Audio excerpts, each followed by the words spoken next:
Now, helping others was always something that I yearned to do. With seeing the struggles that my mom went through, not being able to fix it, that stuck with me. I moved in life always making an effort to try to help people to the best of my ability. Now, I am the only girl growing up in a house full of boys. On top of my dad and my twin brothers, my dad's oldest son also came to stay with us after his mom passed away. It was a very tight apartment, but we made it work. So now earlier I told you guys that my grandmother will bring us to church when we would visit her. But now that we are living with her, church is mandatory. You gotta get your butt up and go. And not only was I in church on Sundays, but she made sure that we were active. So I was in church from Monday through Saturday. I know, it sounds like I'm exaggerating. Prayer meeting, her choir rehearsal on Tuesday, then my women's ministry on Wednesday. Thursday we did get a break. Friday was youth night. Saturday was youth meeting. And Sunday was church. Yes, I was in church 6 days out of the 7 days a week. And I was picked on for going to church. And that used to make me mad. Like, I was bullied for going to church. And I never understood why I was being teased about going to church. Kids were so cruel. My grandmother made it a point. She wanted me to have the best life possible. And the only way that I was going to get that was by being in connection with God. I didn't understand what that meant at a young age, but now I'm glad she planted those seeds. And earlier I told y'all my grandmother was mean, and I'm not playing. She was mean. Me and her used to get into it all the time. I felt like she was picking on me, but my brothers, they got different treatment. But anywho, me and my grandmother used to get into it all the time. But as my grandmother got older, she softened up. She always would tell me the reason why she was so hard on me is because she saw so much potential in me and she did not want me to be a statistic. Now I'm a teenager, say about 14, 15, and me and my friends was outside in the parking lot complex playing jump rope. Now, at this point, me and my brothers, we have a routine with my dad. You know, we're getting used to living together now, getting our flow going. But I've been missing my mom a lot. My little brothers took it harder than I did because I remember a lot more than them. When my dad got custody of us, I was about 10, 11. They were only 5. They didn't remember much. Now that they're growing up into young men and they want mom and they can't see mom, one of my brothers used to cry all the time. It was bad. And I always wanted to go see my mom. I would ask my dad, I would ask my sister when I would visit her, but everyone advised against it because they just didn't want me to see her in that state. Back to me outside playing jump rope. And I see this lady walk by and I'm like, that looks like my mother.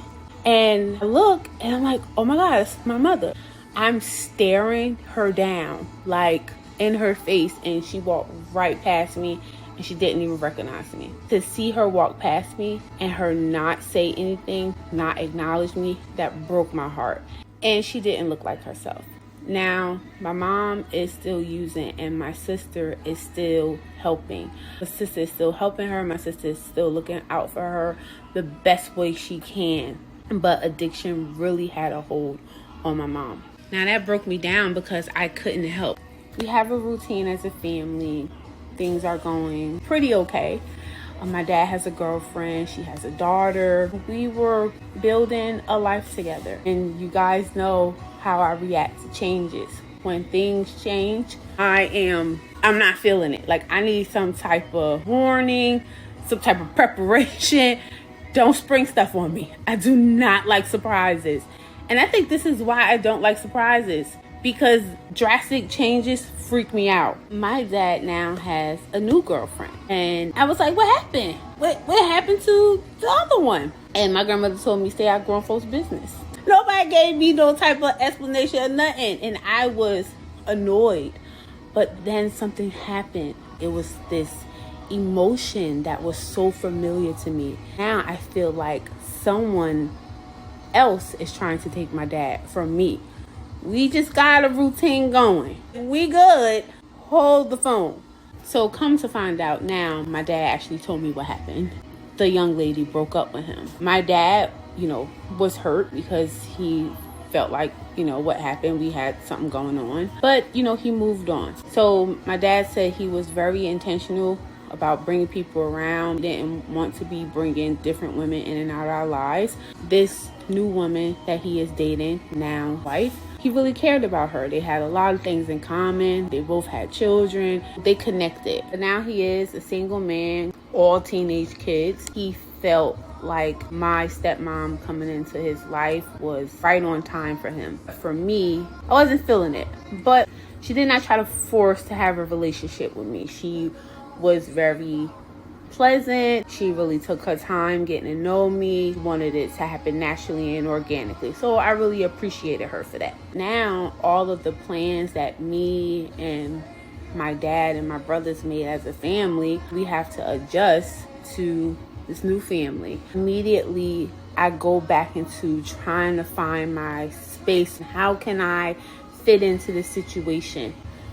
I don't know where that came from, but that was how I was moving. Like, how can I fit in here? Because I feel like I'm being pushed out. Then my grandmother reminded me of one thing. Your dad needs love too.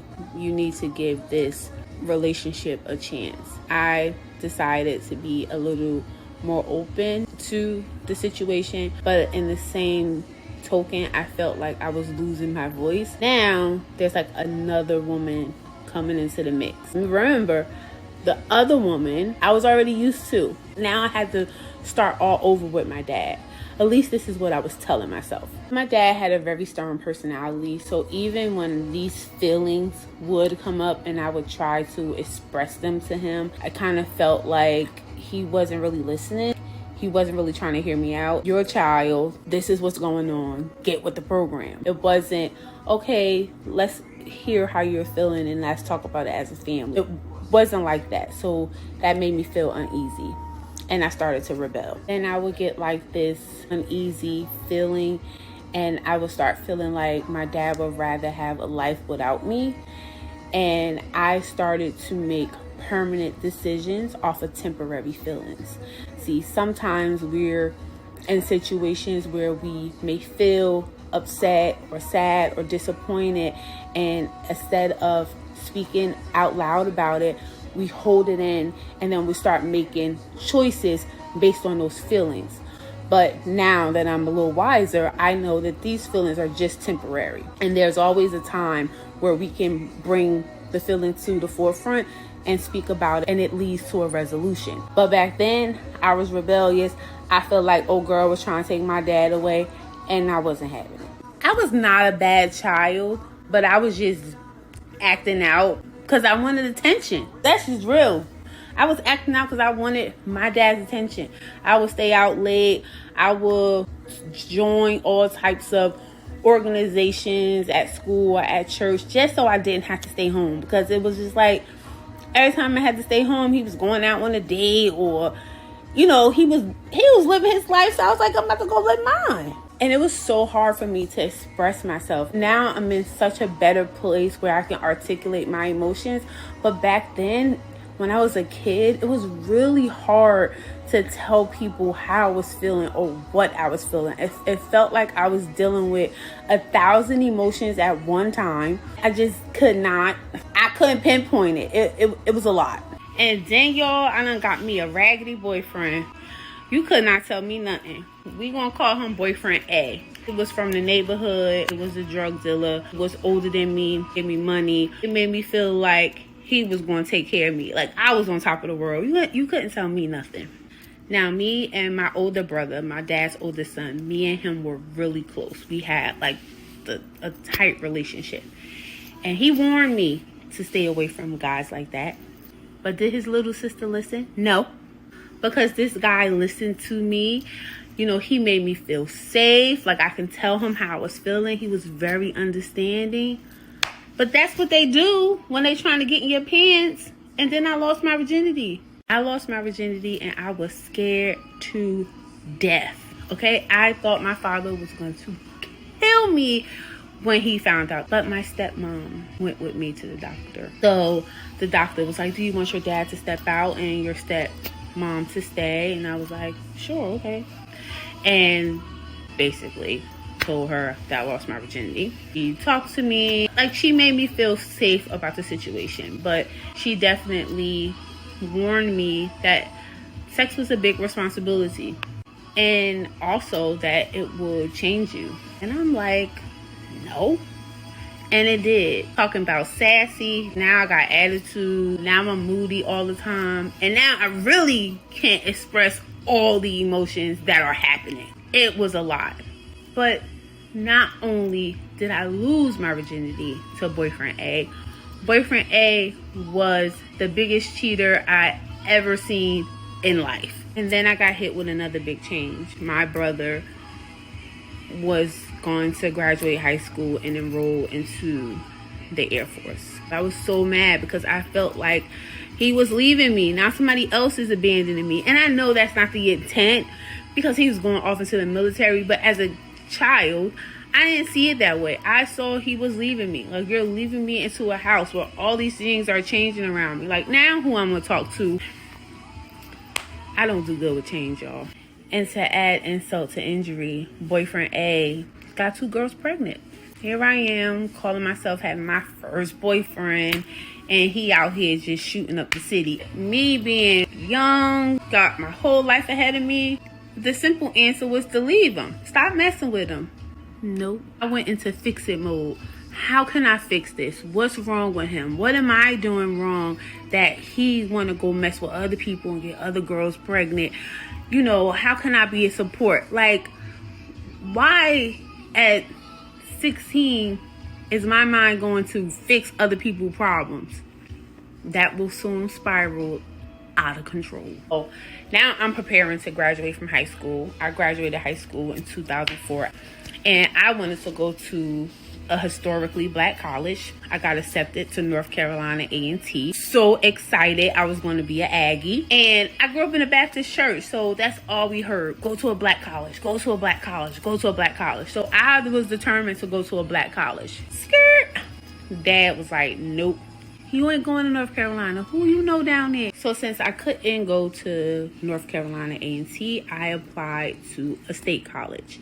So I applied and got accepted to my alma mater, New Jersey City University. But then the drastic change that broke the camel's back, my dad said, we're moving to Pennsylvania.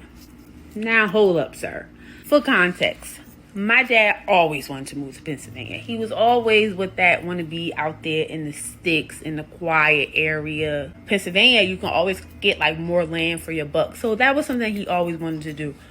But I didn't want to do that. This was going to be a fresh start for our family because obviously the family grew. It's now us and then my stepmom and her 2 kids. Dad was adamant that we was moving to Pennsylvania, and him and my stepmom will start looking for houses. And they landed on one.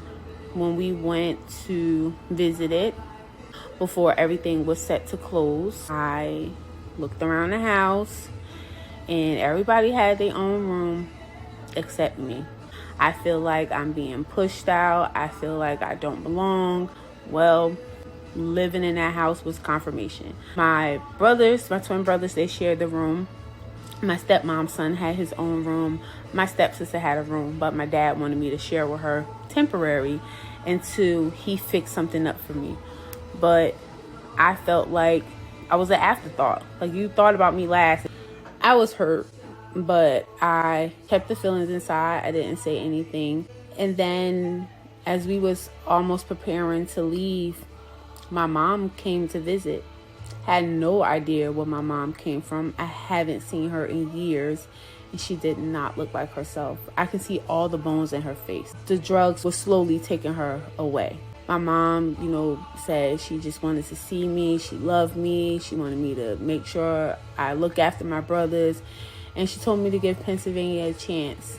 I was worried about her, but she was worried about me. So I went and gave Pennsylvania a chance. I think I stayed about 2 months. My dad still worked in Jersey. And I went to school in Jersey City. So I was like, okay, when I go to class, I can just ride with my dad. So I changed my school schedule around to fit his, so I can get a ride to work. But my dad wanted me to transfer schools. He didn't want me to stay in school in New Jersey. It's like, we live in Pennsylvania, embrace Pennsylvania. And I'm like, no, my life is in Jersey. You wanted to live up there in the sticks, not me. Gotta come down this way anyway. Me and him will have disagreements and arguments about that. And then one day I said, you know what? I can just leave. Like, I already don't feel like I belong. I already feel like I'm not wanted. Like, I can just leave. Once again, making permanent decisions based on temporary feelings. I got accepted to North Carolina A&T. I even suggested, like, we could just move down south. Since we got to find a house anyway, we can move down south and I can go to college on the cheap. Nope. He didn't want to move down south. He was like, I will never move down south, because when he was younger, he didn't have the best experience living down south. Not like he experienced racism or anything like that, but he just didn't like the environment, the mosquitoes, the heat. Like, he was not feeling none of it. He took that experience that he had and he put it on me. Now, me and my dad's pretty much fighting and arguing at this point all the time, of me driving into New Jersey with him to go to school. I'm working in New Jersey, so he gotta get off work, then come pick me up from my job, and then we gotta hop on the highway to come to Pennsylvania. Like, he wasn't feeling it. He was over it.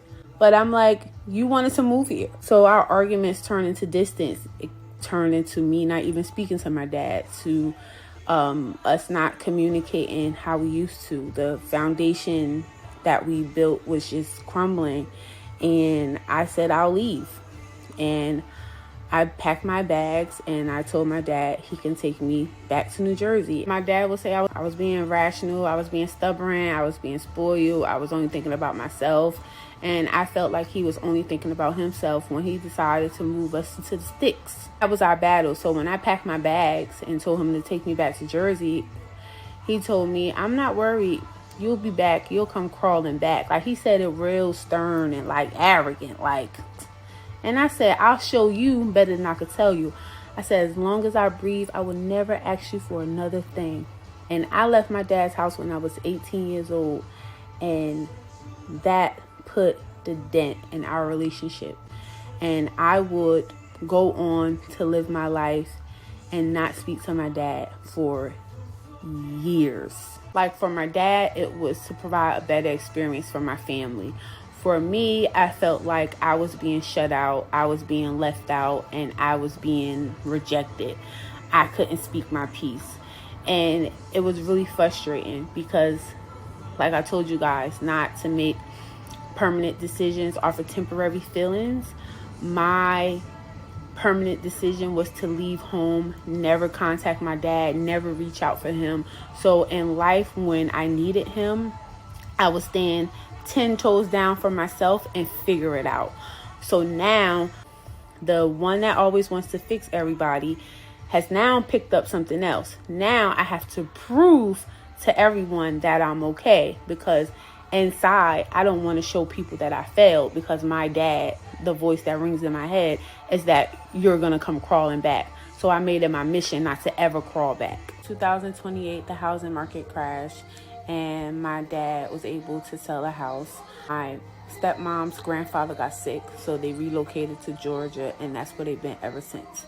Since starting this experience to tell you guys this story, I spoke to my dad and told me that me leaving home was hard for him. One, that's why he didn't want me to go to school down south, because he felt like I was abandoning him.